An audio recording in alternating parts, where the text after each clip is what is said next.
11 па ліку першая ў юбілейным годзе сустрэча прысвечана тэме прафесійнай фатаграфіі. Сёлета фотасправе спаўняецца 180 гадоў.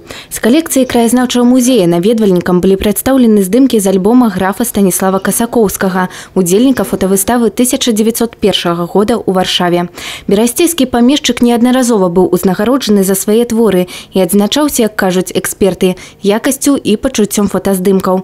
Прафесіяналы і эксперты расказалі, паказалі гасцям, як выглядала и працавала фотокамера 30-х годов, поделились опытом. Это искусство, это наука, это и технологии, и многое-многое, что потом стало человечеству доступно. Фотографии можно говорить бесконечно.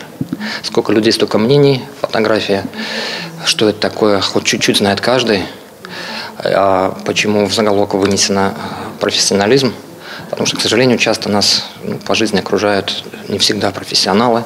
Нам хотелось бы, чтобы нас профессионально лечили, профессионально учили, профессионально нам давали какие-то советы или оказывали услуги. Это не всегда так, но понятие профессионализма и фотографии в частности, оно понятие комплексное, и со временем это понятие тоже менялось. Прафесіянал сваёй справы Геннадзь Яшчук у фотасправу прыйшоў выпадкова. Ужо потым, узгадвае, набыўшы дастаткова вопыту, зразумеў, наколькі гэта справа складаная і патрабуе максімум намаганняў. І галоўнае тут зусім не ў асваенні навейшых узораў тэхнікі.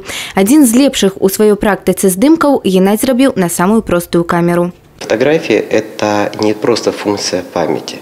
Скорее, это способ показать, насколько мир, который ушел, был так же прекрасен, как и нынешний. И в то же время нам показать, что история в большинстве своем повторяется. И самое главное, тот человек, который потеряет связь с этой историей, он перестает быть тем человеком, который имеет традиции. Фотоэкспазіцыя музея вялікая і налічвае некалькі сотняў тысяч фотаздымкаў. Як адзначаюць работнікі музея, галоўнае якасна іх захаваць, каб не страціць мінулае памяць.